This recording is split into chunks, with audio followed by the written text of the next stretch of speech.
El programa de hoy de Ciencia y Patrimonio lo iniciamos con una pregunta. ¿Qué fue de la población aborigen después del proceso de conquista?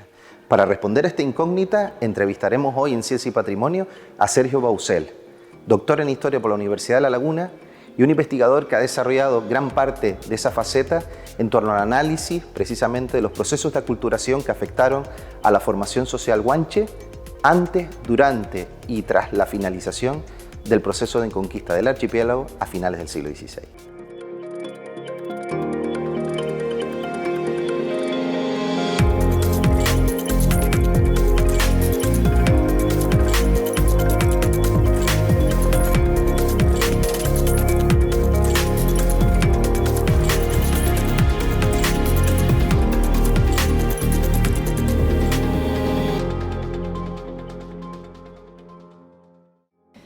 Bueno, me llamo Sergio Bausel Mesa, soy doctor en Historia por la Universidad de La Laguna y bueno, mi tema de especialización pues, siempre ha sido eso que llamamos las fases epigonales, ¿no? De la sociedad aborigen, cómo se produce y por qué el desmoronamiento de una formación social que habitó las islas, en concreto Tenerife ha sido mi ámbito de especialización, ¿no?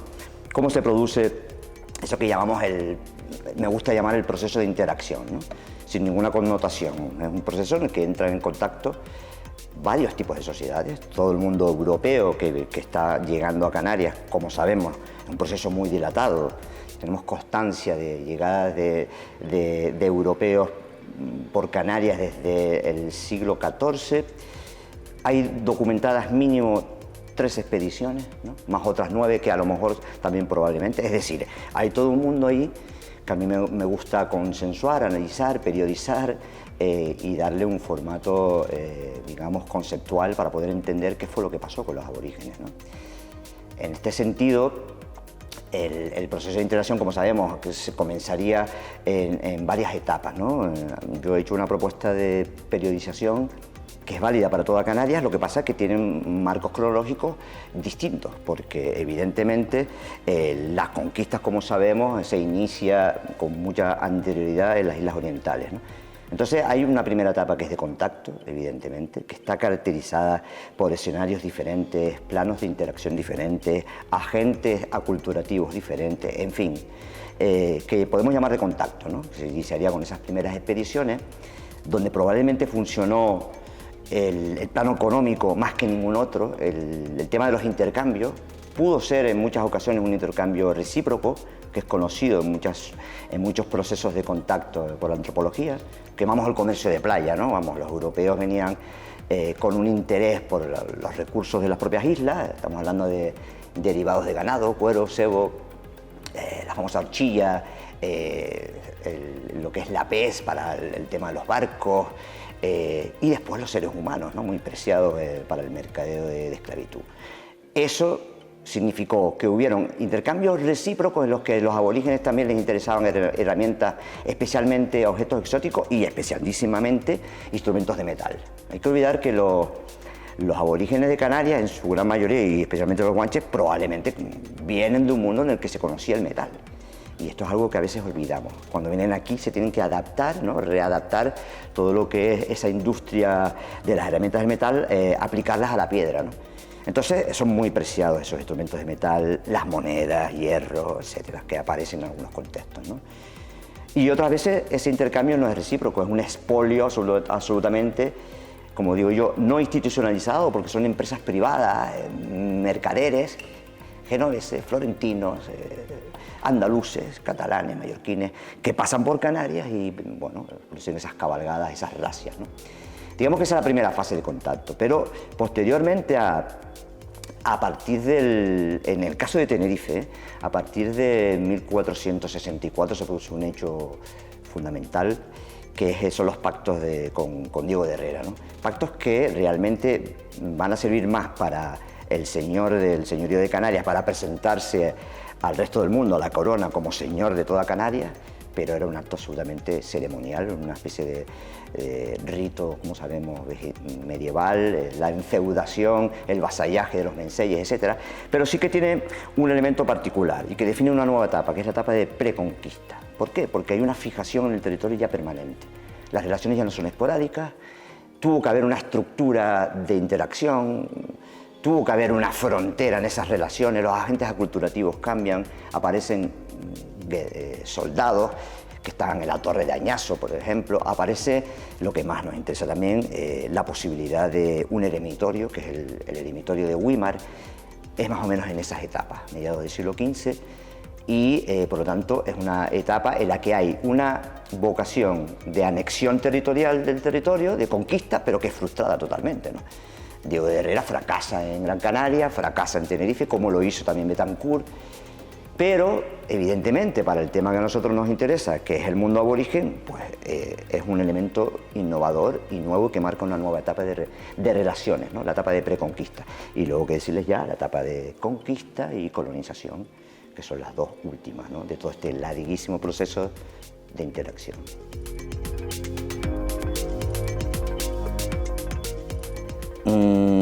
Lo primero que había que hacer era definirlo, lo periodizamos y construimos un método de observación, ¿no?, de las fuentes. ¿Con qué fuentes podemos trabajar todo este tema? Son las que tradicionalmente vienen denominándose fuentes etnohistóricas. El tema de la etnohistoria, bueno, yo creo que está ya un poco en desuso, pero bueno, en definitiva, ¿de qué fuentes se tratan? Son fuentes que en el caso de los textos, ¿no?, los textos son construidos, relatados por la gente que viene de fuera, por los otros, ¿no? Por lo tanto, esa visión es muy interesante. Las fuentes etnohistóricas son lo que dicen las fuentes de castellanos, europeos, florentinos, genoveses, etcétera, que pasan por Canarias, o incluso las que son ya posteriores a la conquista, pero están hechos por los otros, ¿no? Ese filtro colonial, por así decirlo, hay que tenerlo muy en cuenta, ¿no? ¿Por qué? Porque no lo contamos con textos aborígenes, ¿no? Son sociedades ágrafas, sabemos el tema de los alfabetos líbico-bereberes y todo esto, pero bueno, es un lenguaje ilegible totalmente. Es decir, las fuentes que tenemos son textos, dentro de los textos hay unos muy particulares, que son las fuentes narrativas, que se usan a veces hasta demasiado, sobrevaloradas en el sentido de que se interpretan algunas que son crónicas y no son crónicas, son historias, son historiografía, son relatos, lo que pasa es que utilizados con una materia prima, con unas fuentes primarias que nosotros desconocemos, ¿no? Son las famosas primeras historias de Canarias, ¿no? Estoy hablando de Alonso de Espinosa, estoy hablando de Abreu Galindo, Torriani, esa trilogía especial, ¿no? Pero luego tenemos toda esa documentación, aparte de las fuentes de las crónicas, los relatos de viaje y todo esto, tenemos también la documentación institucional, es decir, el registro del sello, documentación eclesiástica de la Inquisición, constituciones sinodales y muy en particular las actas consejiles en el Cabildo, que se conservan en su gran mayoría en Tenerife para observar cómo es esa primera dinámica de trasplante institucional del modelo castellano a Tenerife, ¿no? Y muy especialmente los protocolos notariales, ¿no?, donde hay muchísima información de las rémoras del mundo aborigen que se tiene que adaptar al nuevo mundo, ¿no? Por lo tanto, con todo ese conjunto de fuentes habría que también entrelazarlas con los otros dos pies que nos faltan, ¿no? Tenemos los textos, tenemos los restos, la arqueología, ¿no?, que en el marco de la arqueología del contacto, por así decirlo, en los últimos años se vienen haciendo cosas muy interesantes, Betancourt, etcétera, y en el cual, es un mundo por descubrir todavía, ¿no?, porque no tenemos o Rubicón, por ejemplo, y el resto, en el caso de Tenerife, lo que contamos son con esos elementos foráneos, exógenos, que aparecen en registros aborígenes, ¿no? Estoy hablando de monedas, estoy hablando de instrumentos de metal, etcétera, ¿no? Pero un yacimiento donde se nos refiere a todo ese mundo de la interacción, por ejemplo, las torres. Las torres desaparecieron, las torres de Añazo, que seguramente mandó construir Diego García de Herrera, fue en varias ocasiones demolida. Luego está la torre también que levantó Alonso de Lugo, etc. No contamos con ningún registro de nada de eso, ¿no?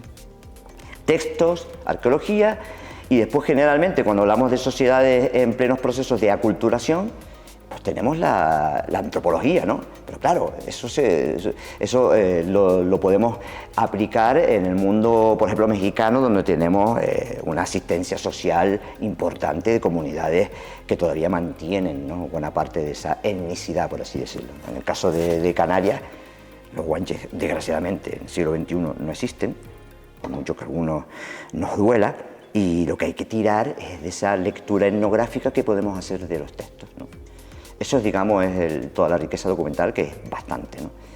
Se me olvidan también todas las bulas papales, donde hay algunas noticias, sobre todo las primeras etapas, interesantes, ¿no? Bueno, con todo esto entendemos que se puede establecer un método de observación que tiene que basarse primero en definir cuáles son las naturalezas de los sistemas sociales que entran en este conflicto. Es decir, no podemos partir de del objetivo de ver por qué y cómo se transforma una sociedad si no conocemos a esa sociedad. Por lo tanto, un primer análisis es la definición de la sociedad aborigen, ¿no? Para eso utilizamos el concepto de formación social desde la dialéctica materialística, es decir, observar cuáles son los elementos del proceso productivo, los objetos de trabajo, la fuerza de trabajo, instrumentos, tecnologías, supraestructura, etc. Observar luego también los modos de vida, cómo se particulariza ese sistema social en un entorno dado o en un modo de producción que en el caso de aborigen, está claro, en el caso de Tenerife, tiene una preeminencia del mundo ganadero y recolector, por así decirlo, ¿no? Estamos ante una sociedad que es clasista, que a veces olvidamos, pero es un clasismo incipiente, en el que, bueno, yo creo que la posición de los individuos, las relaciones sociales de producción están marcadas por la propiedad privada de la fuerza de trabajo, no de la tierra y los ganados, y eso es lo que le da esa categoría de clasismo incipiente y un modo de vida ganadero-recolector, ¿no? Con unas formas de intercambio bastante primarias. Eso hay que contraponerlo al mundo que viene de fuera, que es el mundo feudal, postfeudal, ibérico, por así decirlo, porque es el que más marcadamente llega a interactuar en Canarias, ¿no? Ese mundo postfeudal está marcado por una sociedad plenamente clasista, en los que el objeto de trabajo es materia de propiedad privada, hay una estructura de clases también plenamente desarrollada, hay una institucionalidad totalmente diferente a la del mundo aborigen, y ahí es donde más, y también un modo de vida bastante antagónico, ¿no? Donde hay una preeminencia del mundo de la agricultura. Digamos que el modo de vida que traen los castellanos pues es un modo de vida agropecuario mercantil, donde hay unas formas de intercambio y de consumo bastante desarrollada, que es el que va a entrar en contradicción con el mundo aborigen. Me interesaba, por lo tanto, definir ese primer condicionante histórico, ¿no? Los sistemas sociales que se enfrentan. ¿Para qué? Para inmediatamente ver cuáles son las estructuras de interacción, cómo interactúan. Hay que tener en cuenta cuál fue el carácter originario de los contactos, si domina un plano económico, si domina un plano político con conciertos, pactos, alianzas, torres, etcétera, con instalaciones permanentes, o si domina el plano ideológico, pues por ejemplo con toda esa acción misional que se produce en las islas de manera muy temprana, pero que había que analizar. Es una de las cosas que a mí me interesa, es qué magnitud real tiene eso para la aculturación aborigen, ¿no? Que yo creo que muchas veces es muy sobrevalorada. Bueno, al margen de eso, ver qué agentes interactúan en cada momento, en cada contexto, en cada etapa, y observar qué es lo que cambia, qué es lo que permanece entre los elementos materiales que conocemos del mundo aborigen, qué transformaciones, qué innovaciones tiene, qué nuevas readaptaciones se dan en las diversas etapas, y sobre todo a partir del proceso colonial, donde hay un trasplante básico de todo lo que es la organización productiva, institucional, la supraestructura, etcétera, etcétera. La más lenta que camina siempre es el tema ideológico, pero que se da evidentemente de una forma radical desde el final de la conquista, ¿no? Y con todo ese mundo de datos y de intentar ordenar toda esta casuística, pues tratar de hacer una hipótesis sobre cuáles fueron los resultados de la aculturación. ¿La aculturación qué es? La aculturación fue definida por los norteamericanos cuando se encontraban a las comunidades indígenas como todo cambio cultural derivado de un contacto, ¿no? A mí me gusta definirlo mejor porque, claro, todo cambio cultural entraríamos en elementos de préstamo, de difusión. El hecho de tú colocarte un elemento exógeno, como puede ser el arma, y utilizarla, eso no determina ningún cambio estructural. A mí, como Gordon Childe, me gusta entender la historia como como los procesos estructurales, ¿no? No estamos estudiando el grano de la playa, sino queremos analizar toda la playa. Los elementos de préstamo se dan, hay intercambios de indumentarias, todo tipo de cuestiones, incluso en el mundo religioso habrá algún tema de difusión, pero ¿qué alcance real tiene eso en la sociedad aborigen? ¿No? Pues bueno, lo mismo que pasa con lobos, ¿no? ¿Estuvieron los romanos? Sí, estuvieron los romanos. Pero ¿qué alcance real tuvo en la dinámica prehistórica del mundo de los majos, de los majoreros? Y ahí lo dejo, ¿no? Y bueno, entonces, claro, en el alcance real lo podemos definir por diversas formas de resultados en el proceso de interacción. O sea, la aculturación no es la misma cuando estamos hablando de un proceso de integración en la que hay un colectivo indígena que mantiene sus, digamos, sus modos de vida, sus elementos culturales, pero al mismo tiempo se integra y es respetado en su lengua, etcétera, en su indumentaria, en el otro mundo que viene. Esto ocurrió solo en las primeras fases, es lo que llamo fórmulas transitivas, transitorias, y solo ocurrió a nivel individual. Ciertos personajes, algunos grupos, pero ya sabemos, las actas del Cabildo de lo primero que hacen es prohibir la indumentaria aborigen, la lengua ya sabemos que no se mantiene. Por lo tanto, el resultado culturativo realmente concluyente no fue ni la integración, no fue tampoco lo que yo llamo la marginación, que es el tema de los alzados, que se da durante un momento, son desplazados del modo de producción. Son gente a los que, pero no tienen, ellos no se alzan con un contenido de reivindicación étnica, simplemente están desplazados del nuevo modo de producción, ¿no? Y tienen que buscarse la vida, como fugados, etcétera, ¿no? Son situaciones transitorias, ¿no? A partir del último cuarto siglo XVI, yo lo que veo es una completa asimilación.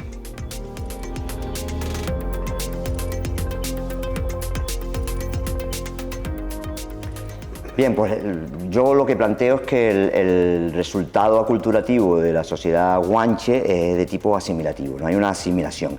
Y hay algunos puntos que debemos definir, ¿no? La asimilación, ¿qué es? Tiene una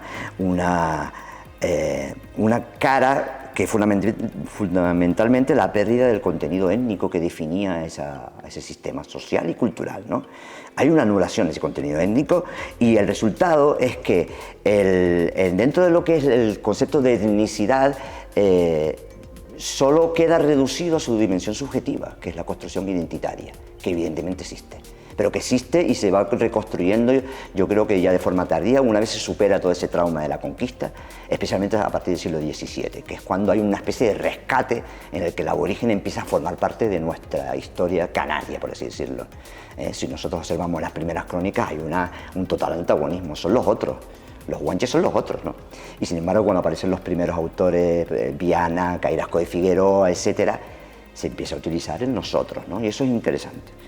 Bien, anulación del contenido étnico, pero una dimensión étnica identitaria importante, pero lo que está claro es que todo aquello que definía a la formación social aborigen desaparece y como tal la propia supraestructura, el sistema de valores, etcétera, progresivamente pero de forma muy lenta también va definiendo, porque uno piensa y observa el mundo, eso que llamamos la cosmovisión, cuando ese mundo es objetivo, cuando deja de desaparecer, pues nos trasladamos a otra representación del mundo, ¿no?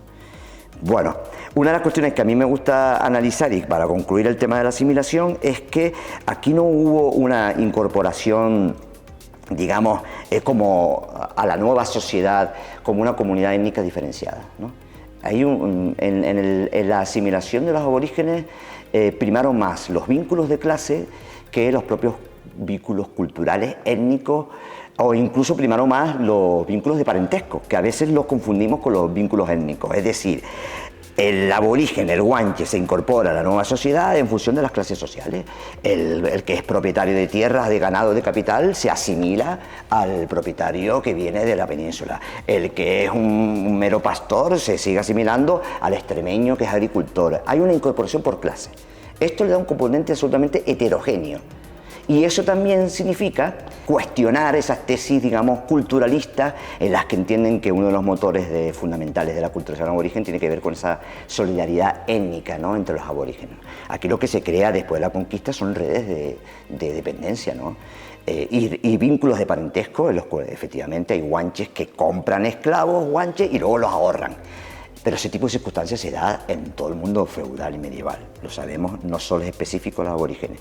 Hay quien incluso habla de solidaridades interétnicas de los canarios que compran guanches para luego ahorrar los guanches. Yo creo que lo que prima más son el tema de clientelar, ¿no? Crear dependencia para yo tener un respaldo. Y después otro elemento interesante es que no se pudo dar una integración del modo de crear una clase guanche después de la conquista, ¿no?